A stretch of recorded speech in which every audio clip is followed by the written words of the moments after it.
This is your White Sox station, Sports Radio 78, WBBM Chicago. The CBS Radio Mystery Theater presents...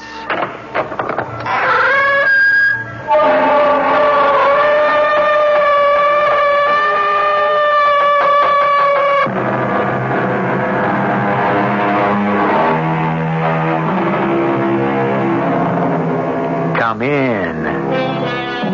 Welcome. I'm E.G. Marshall. The term self-made man has in recent years assumed heroic proportions. He or she who make something of themselves, supposedly out of nothing, are the folk heroes of the present. To have made the climb from nowhere to somewhere is regarded as the epitome of accomplishment. The only flaw in the formula is what did he make of himself and how? Generally, what they had to do to get there is far from a noble picture. And this portrait of Theodore Sampson is no exception. Lots of actresses in this town make a very good living without having a husband who runs the studio. I want to build something on my own. Ted has always made me feel I was just a trilby. You mean that trilby? Yes, du Maurier's. The girl who could only sing while Svengali conducted. I'm going to prove I'm a star without a Svengali. Or die trying.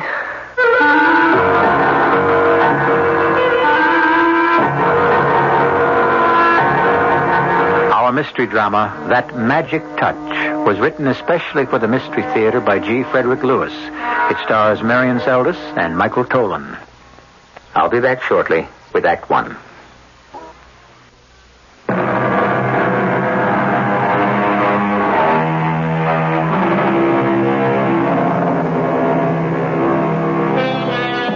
Interesting story, this. It has money, it has murder, proven jealousy, unproven crime, and against that background, there are honest, simple people trying to live the right way, although they have taken the wrong turnings. Let's hear first from Ronald Sampson, an adopted son of a famous Hollywood couple. I'd like to begin this from the beginning, although I, Ronald Sampson, was not there at the start. But my adopted mother and father were. Very much so.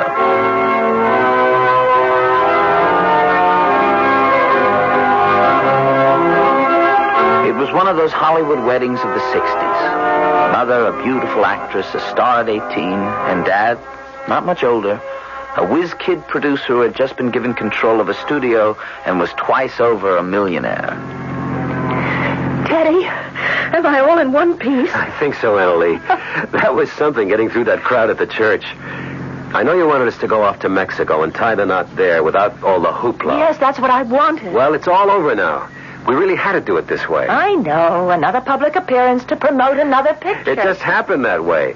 Triangle for Two is being released. You're the star, and our getting married is a great tie-in. Oh, I accept all that. I really do.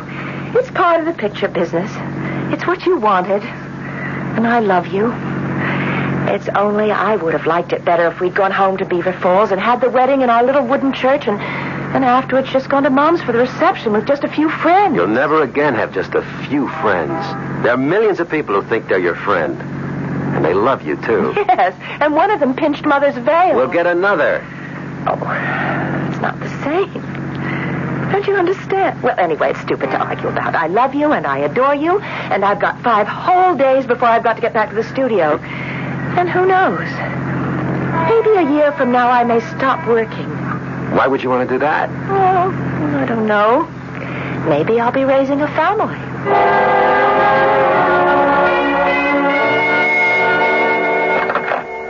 Nurse, will you show in Mrs. Sampson, please? Oh, come in, Annalie. Here, sit yourself behind my desk. It's the only comfortable chair in my office. Oh, what about you, Eli? Oh, I'll just walk around. It's easier for me when I have a problem to deal with. Especially when the patient is also a personal friend. And I'm your problem, Eli? Okay, let's have it. What did the test say? Bad luck. How bad? Probably you can never have a child of your own. Never? Well, you know, Annalie, that doesn't have to be the end of the world. But Ted might think so. He'll be so disappointed. I suppose it's wrong for me to say this to you, but I'd never have taken Ted for a family man. He's so wound up in the picture business. Well, so am I, Eli. I love my career. It's getting better with every picture, but never to have a baby of your very own. For a woman, of course, it's different. I recognize that. Even a woman who's on her way to becoming a superstar. Oh, sometimes I wish I'd stayed in Beaver Falls with my mother and father and my sister, and had never won that beauty contest at 15. You're not the only one who's wished you could have stayed the girl next door. And how does the script go then, Eli? Would I have married and had lots of children? What would have happened to me? Who knows? Maybe you would have become a doctor's wife. But no children. Oh, I'm not unhappy, Eli. I love Ted. I love my work. I'm proud of Ted. Since he's gone independent, they're calling him another Thalberg. He demands the best. He wants his own way, and he usually gets it. Except this one time. Annalie, maybe you should think about adopting a child. Adopting? I might be able to help you there. You could. I'll talk to Ted about it tonight. Oh, I'm glad. You'd make a wonderful mother. It's sort of ironical, isn't it, Eli? Everyone's starting to say that Ted Sampson's got that magic touch.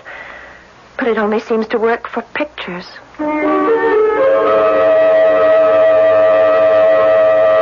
That same year, I was adopted.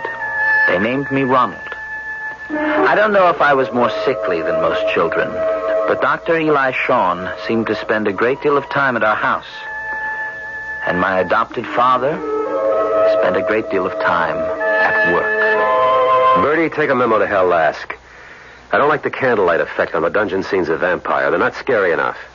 Got that? Next, memo to Pat Wiley. Mr. Sampson's office.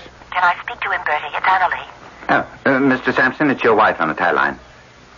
Yes, Annalie, what is it? Ronald is sick, Ted. What? I said your child is sick. Well, I heard what you said, Annalie. What's it got to do with me? Call our pediatrician. He's here now. Well, then what do you want from me? I can't do anything about it. Honey, I'm in the middle of 5 productions, and you call me like this? I told you, if that pediatrician doesn't give you a satisfactory answer, call for Eli. He's on the studio payroll anyway. Say, Annalie, I think that new Book of the Year selection, Elizabeth Barrett, would make a doozy of a part for you. It's on the night table, my side. I want you to read it and let me know when I get home so I can put it in the works on Monday.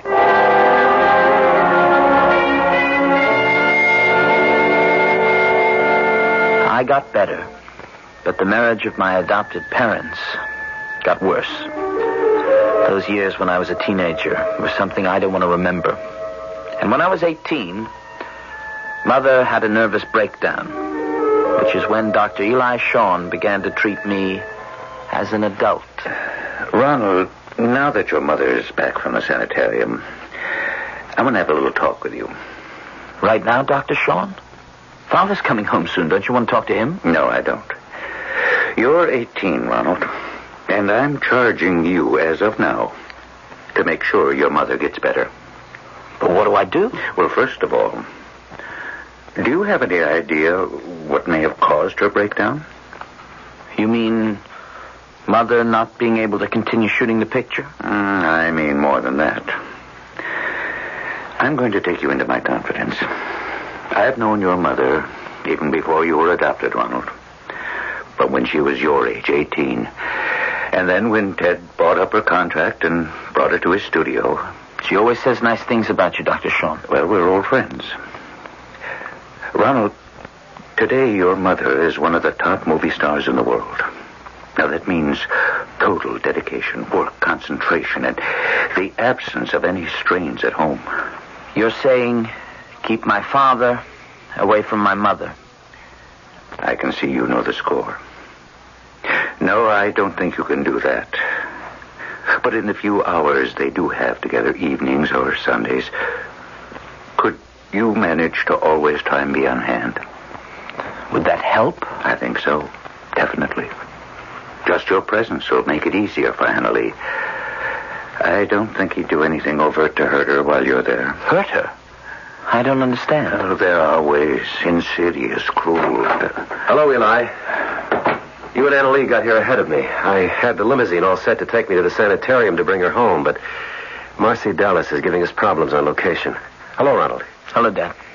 How's the patient, Eli? How is Annalee? Resting?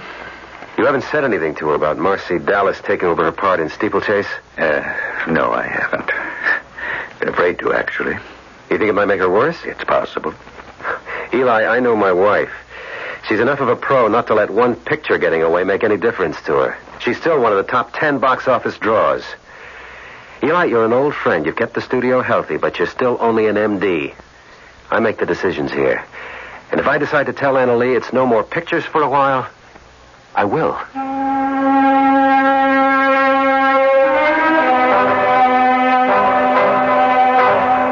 Good morning, Mother. I thought I'd bring you your first breakfast home from the hospital in bed on a tray. I brought mine, too, so we can eat together. Oh, Ronald, what a darling idea. I don't think I'm much up to eating, but you go ahead and have yours. Put it on the table at the foot of the bed. I didn't have a very restful night last night. I know. I heard. You're a young man of 18 now. I guess these things can't be hidden from you anymore. I wanted to come in and stop it, but I was too chicken. Oh, that shouting last night. He was brutal. That's the only word I know to describe how he ordered me around.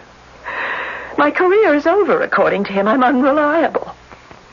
That's why I've got to get on my feet and out of here. It wasn't until last night that I realized who drove me over the edge, and now I know. Oh, no, Mother. The only way for me to survive is to leave your father. You said that to him last night. Oh, yes, I said, I'm leaving you, Teddy. We need a rest from one another. What did he say? Didn't you hear? I thought his shouting could be heard on Beverly Drive. He told me where I could go, and he was through with the marriage.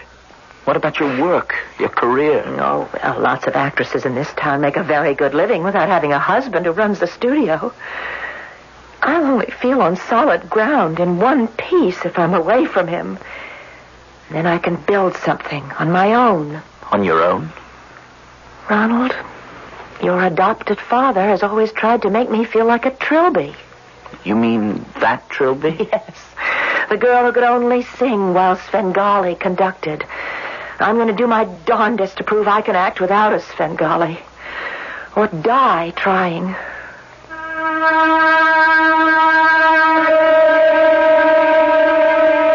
Most of us are familiar with the double duty performed by a grain of sand. On the one hand, one grain can so irritate an oyster as to produce a matchless pearl. On the other, one single grain can destroy sizable machinery. So it is in human relations. It takes only the slightest irritant to grow and irreparably damage a marriage. I shall return shortly with Act 2.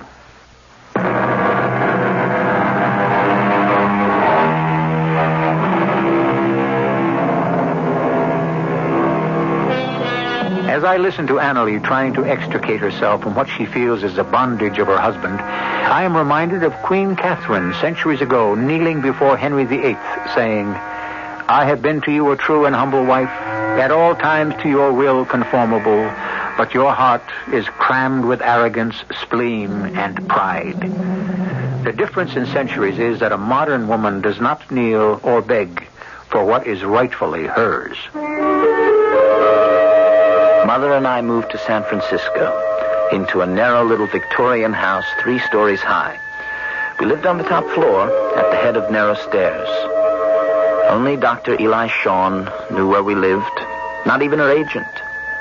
She was first going to get well, then think about a career. But escape from Theodore Sampson wasn't that easy. Annalee? Where are you? Top floor? I'm coming up. It's your father. How did he find us? Annalee, I know you live up there. Is Ronald with you?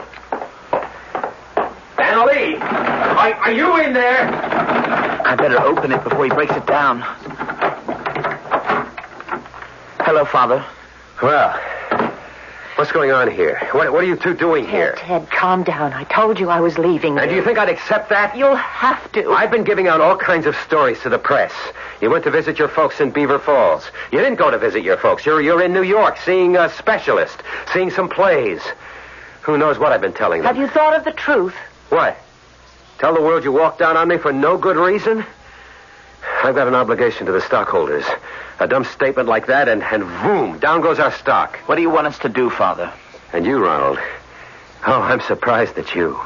You might have had the decency to tell me where you were. I was protecting Mother. From what? I'm not an ogre, no matter what your mother says. I was darn worried about you. Yes, both of you. I'd like to persuade you to come home. Why? I think it's best for you. And you, too? Well, of course it's best for me, too. I'm not denying that. Darling, remember that book I wanted you to read? We bought it.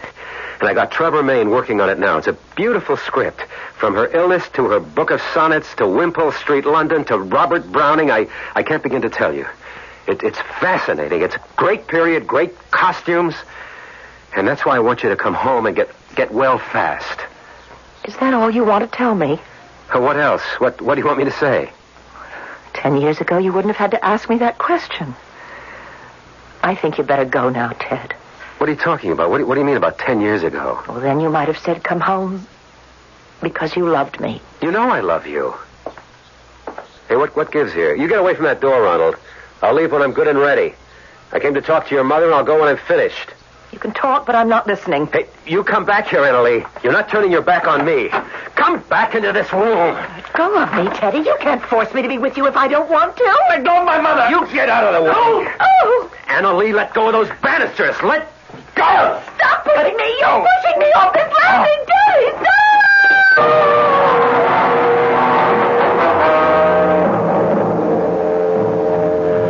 My mother fell down an entire length of stairs.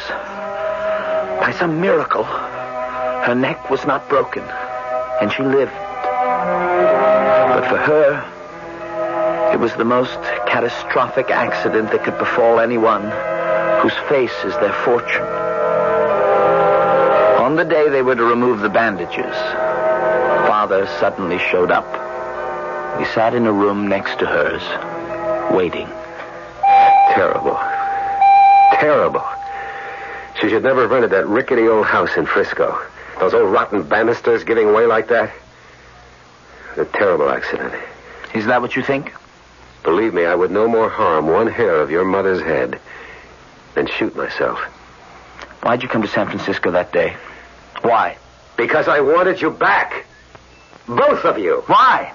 Because the newspapers were getting nosy? Do you think I want to be sitting here in this hospital while they unwrap her face? Do you think I want to see that? Why not? She has to see it. She has to live with it. Oh, why can't you leave us alone? Look, I can't stay anymore. I wanted to see her mother to give her this envelope. She wants a divorce, she can have it. She wants security. In this letter, it's all spelled out. The house, the lodge at Big Bear, anything else she wants, just name it. You give her this letter. And I just hope and pray someday you'll both understand that every bruise and cut on Annalie has hurt me the same way.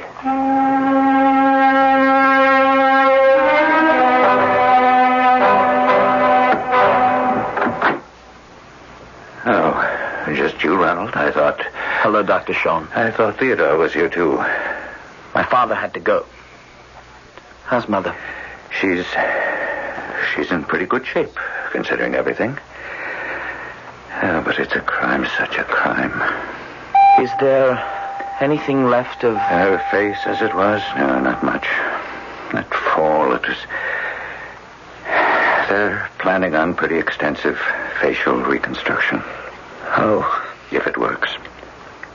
Can I go in now and talk to her? Yes, she was asking where you were. Yes, go on in. Oh, Mother. Shh, it's all over. I'm going to be as good as new. It could have been so much worse.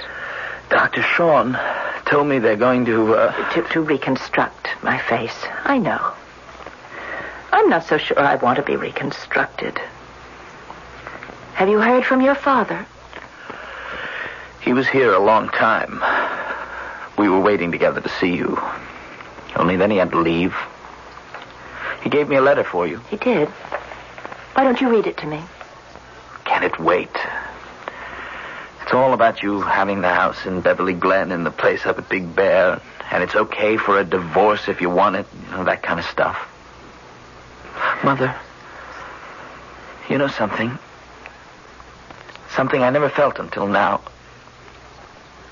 I wish I was your real son and not just adopted. Oh, that doesn't make any difference. Do you think if you'd been our real son, we could have loved you any more, that we'd feel closer to you? Maybe you wouldn't, but I would. You see, somewhere back inside me, I know it's all his fault, you being here. I don't have any good thoughts about my father, the great Theodore Sampson, who adopted me when I was a child. That kid grew up, Mother, and he hates that man so much for what he did. I hate him. I could kill him. You don't mean that. I do. That's the terrible part. I could kill him. Maybe if he was my real father, I couldn't feel that way. Can you imagine, Eli, how I felt when Ronald said that to me? Oh, poor kid. You can't really blame him. When you don't understand, it wasn't Ted's fault. I slept and fell down those stairs. So long as you believe that. What are you saying? Annalie, I can't lie to you. I know that Theodore was responsible. I don't care what you say. All that nonsense about the banisters giving way. I can't forgive him either, Annalie. Please believe me, Eli, it was an accident. Ted would not have had this happen to me for anything in the world. I remember once years ago your saying you wondered what would happen to your life if you'd never entered that beauty contest and become a star. Did I say that? You wanted to know how would your life have turned out. And I said to you, if it were up to me, you might have become a doctor's wife. I've always known how you felt about me, Eli. And you were always where I needed you. When Ronald was sick, you even helped us with the adoption. I'll always be here, Annalie.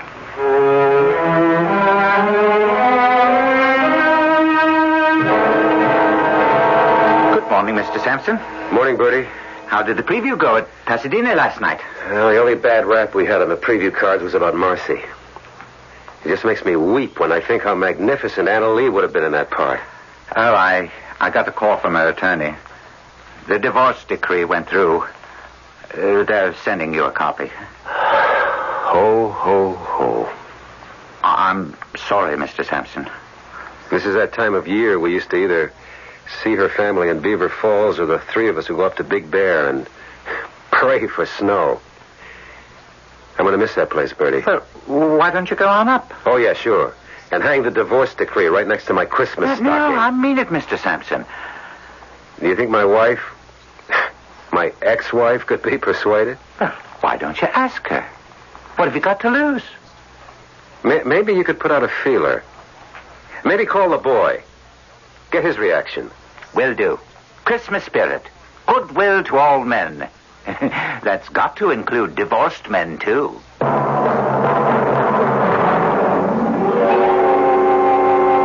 Don't turn away from me like that.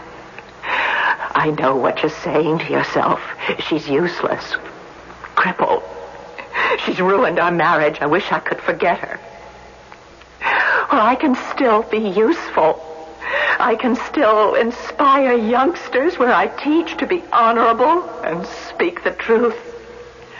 And I'll go on fighting for them until the day I can't open my eyes. Cut! Print that! That's a take. Wrap it up. Oh, Annalie, that was tremendous. When you're playing these character ladies, you are great. A more powerful actress than you ever were. Well, coming from you, that's the nicest Christmas present I could have been given. Why not, Mother? Just for Christmas, let's ask Father to join us up at Big Bear. You know what they say. Goodwill to all men. It's peace on earth to men of goodwill, not the other way around. So what you're really saying is no. I haven't made up my mind yet. did you hear your father might like to spend a few days up at Big Bear? Bertie called me. Ah, Bertie. He's the one who said goodwill to all men, isn't he? I guess he did, but he meant it. He always means it. He's taken a lot from Ted, but he's loyal in spite of it all. Why is that? The year we adopted you, darling, Ted went on a hunting trip, and Bertie was his guide. And accidentally, Ted shot Bertie. It was a dumb thing. But Bertie's foot never got better. That's why he limps. Oh, it was all hushed up, and then when Ted formed his own company, he made Bertie his executive assistant. What about Dad, Mother? Can he come? I'd rather not. Not this Christmas, anyway. I'm trying to make my life again without him, don't you see? Oh, Mother, please. I thought you wanted to kill him. It's Christmas. Give him a break. Okay. Call Bertie, or call your father directly. Tell him to meet us up at the lodge. We might even have snow. And I'll do the cooking for you two guys, just the way I used to every other year. Now I know what Dr. Sean meant about you. Oh, Eli talks entirely too much. What was it this time? Your mother's very beautiful, he said. No accident can rob her of that. Eli's an old sweetheart. He's always had a soft spot for me, as I have had for him. I guess because we both came from small towns. You go along now, son. Call whoever you have to call. Make all the arrangements. You bet. I'll do it right now. I just hope having him up at the lodge... I hope I'm not making a mistake, that's all.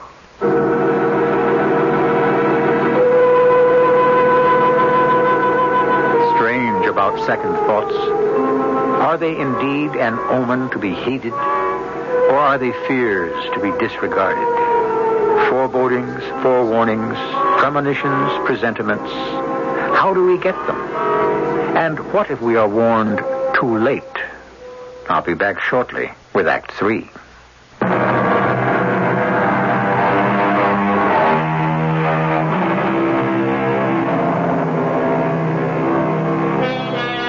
It's a few days before Christmas. A top movie executive, his divorced wife, once the reigning beauty of the screen, and their adopted 18-year-old son are to spend the holidays together in the California mountains. It's the time of year for celebration. Also the time Ted Sampson has his annual medical checkup. Eli, no. How is it possible when you check me over every year? It is possible, Theodore. Well, how can it happen? How did it begin? These things develop within the human system for no discernible reason. Medicine is still in the dark as to the causes of carcinomas. I can't believe it. Okay, what can be done? How soon can I start radiation therapy? Theodore, it's beyond that. But we can start you on chemotherapy, and we should immediately. Why not radiation? It's effective when the area is localized. Yours is spread quite widely. Oh, my Lord. Oh, this is the toughest thing I've ever come up against. It is for everyone. But I know you're a fighter. You've never liked me, have you, Eli? I wouldn't wish this on my worst enemy. As a doctor, I'll do everything I can for you. You know that. Eli? Yes? Why does it always happen to the good guys? Goodbye. Not always to the good guys.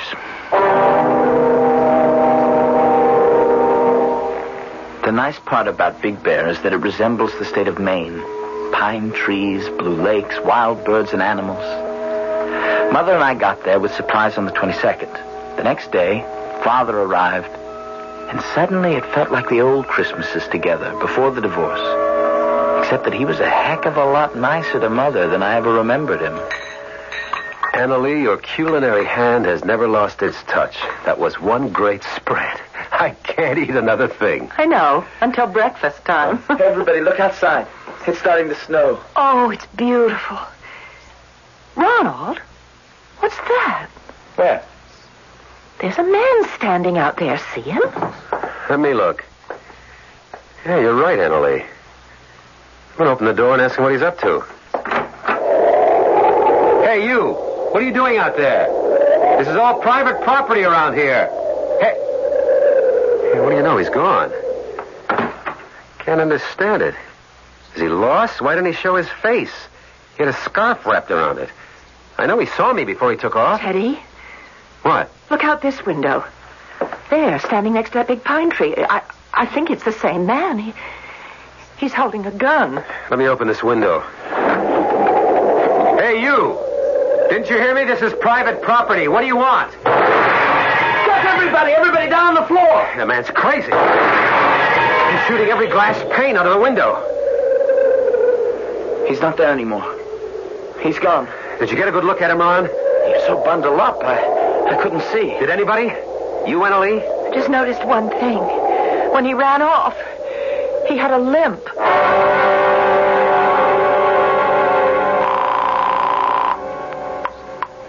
Sean speaking. Dr. Eli, Yes, who's this? I've been trying to get you for hours. This is Ronald Sampson. What's the problem? Dr. Sean, do you think you could get up here to the lodge at Big Bear? I've been trying you all night. Father's up here, and What? Theodore's with you and Annalie? we invited him for Christmas and New Year's. Oh, I wish I'd known. I don't like the idea of your mother and you alone with that man. Doctor, the reason I'm calling is there's been some mysterious shooting last night. Like someone's using the lodge, or us, for target practice. Did you call the police? I did, but there's no answer. I'll get up there as soon as I can. Mother doesn't feel safe. She asked me to call you. She says you're the only one she can trust. It'll take me about 2 hours, but I'll be there. Bertie, I'm up at the lodge, but can you give me figures on how we did last week? Uh-huh. Yeah, I'm writing it down. Eli. Annalie. Come right in, stranger. Donald told me you were on your way. Ted, look who's here, Eli. Oh, Bertie, hold those figures, will you? I'll call you back. Hello, Theodore. Glad to see you, Eli. In fact, I was thinking of calling you. I'm sure you haven't had lunch. I'll make you a sandwich and coffee. How are the roads coming up? Oh, not too bad. But looks like the start of a young blizzard. Oh, where's Ronald? He went out to check the roads. He also went out to see if he could find some footprints. Had a nasty experience last night. I'll tell you about it. What'll it be, Eli? Chicken salad or roast beef? Well, roast beef on rice. You've got it. Gotcha. And a cup of black coffee coming up. Eli, will you take my pulse? My heart feels like it's racing. Well, what is it, Theodore? Last night I had these terrible pains in my stomach. Well, could be the old ulcer acting up again. It couldn't be the other thing already, could it? What you told me in the office? Anything's possible, Theodore. It could also be psychosomatic. My emotions don't control my body. I think there was something in what I ate last night. I don't get the drift. I think I was poisoned. I'm sure of it. I get these waves of nausea all last night, and now it's starting all over again. Well, I'll tell you what. You go into the bedroom and lie down. I'll be in a few minutes and take your temperature, and we'll see. Okay, I will. Here's your lunch, Eli. Simple, but from the heart. What's wrong with Ted? He looks so pale. Oh, this sandwich looks great. Thanks, Annalie. Oh, I told him to go in and lie down. Could be anything. I just can't thank you enough for breaking into your Christmas holidays to come up here, Eli. I was suddenly very frightened. My dear girl, I'd rather spend Christmas under the same roof with you than anywhere else.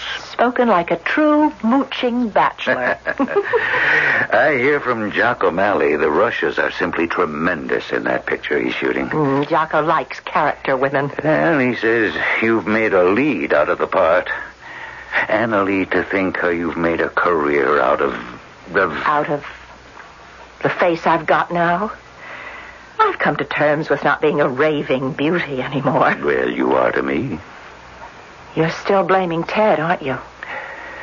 Let's not talk about him. Don't you think he's been punished enough? Do I? Somebody up there may not think so. I didn't see Dr. Sean arrive at the lodge. Mostly because the snow was coming down in a curtain around me. I was glad I'd worn snowshoes. And I was starting back when... Hey, up there, can I give you a hand? Hiya, what you doing out here, young fella? See, you're caught in a snowdrift. Can I give you a hand? You put her in first, and I'll try to rock her free. That should do it. You got chains? What I need is cleats.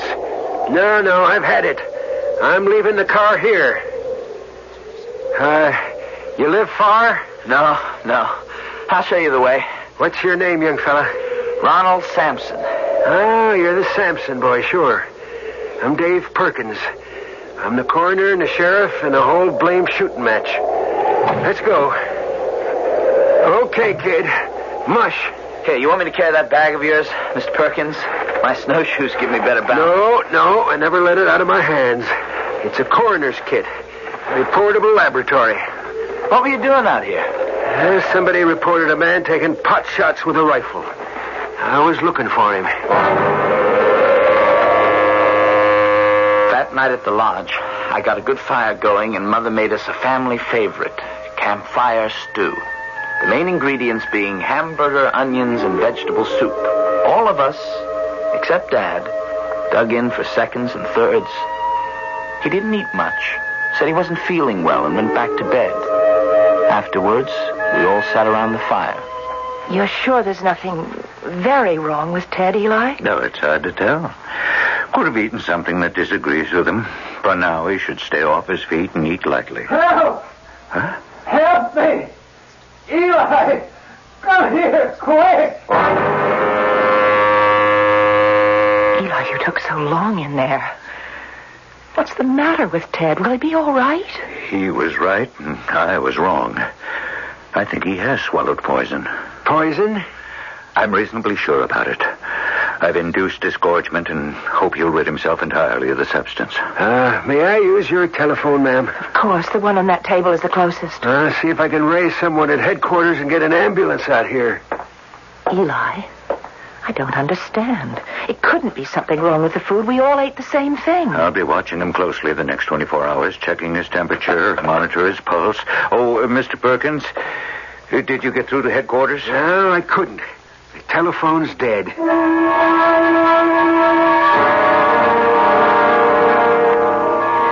Good morning, everyone. Just gaze outside that window. We're in the middle of a sea of snow. Morning. Boy, am I hungry. Coffee's on. I'll have eggs and toast ready in a few minutes. How's Ted today, Eli? Seems to be improving. Pulse okay, temperature just a degree above normal. I'm hoping whatever it was has passed out of his system. I've just made tea and toast for him. That wouldn't hurt Ted, would it? I'd say it's all right. But I see Dave Perkins shaking his head. What is it, Dave? Ma'am, if you'll excuse me, could I take a look at that tea and toast? Do you think I put poison in it? I'm not saying, ma'am, but if you don't mind, I'll take out my little portable lab and we'll have a look-see. I don't know whether to laugh or cry. Eli? We have to take precautions. Mr. Perkins is right. Some of the foodstuffs could have been adulterated before you bought them. Well, I'll take my chances, Mother. You put the eggs and toast on the table and watch me make them disappear. I feel exactly as you do, Ronald. But your father's reacting degeneratively to some substance, and we want to find out what.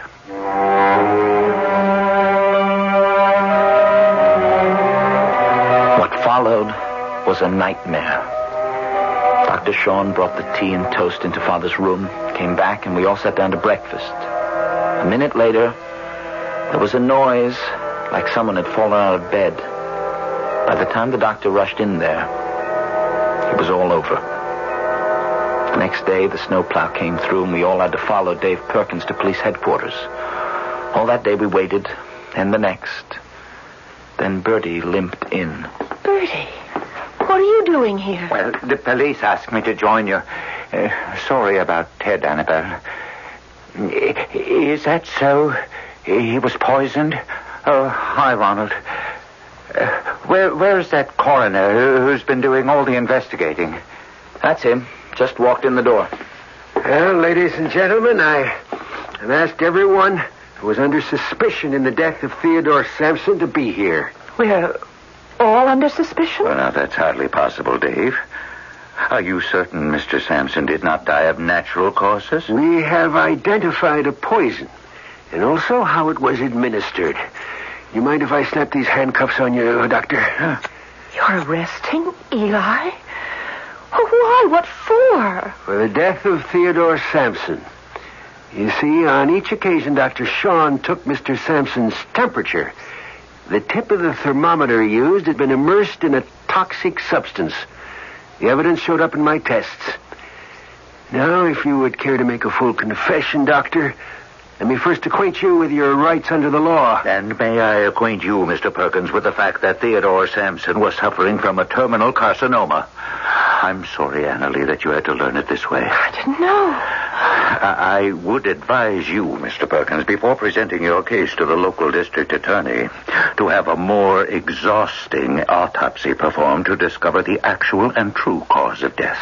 Are you denying your actions, Dr. Sean? I'm saying nothing at this time.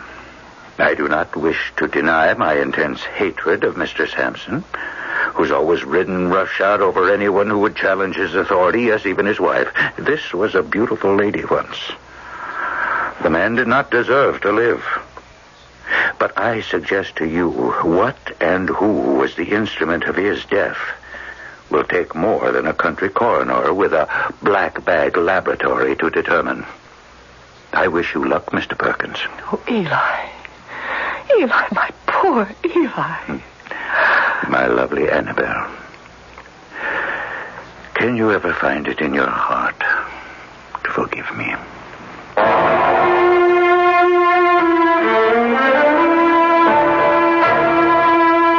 When a man takes the law into his own hands, he had better be certain the law is on his side. For should any murder go unpunished, something is taken away from the security of every man's life. I shall rejoin you shortly.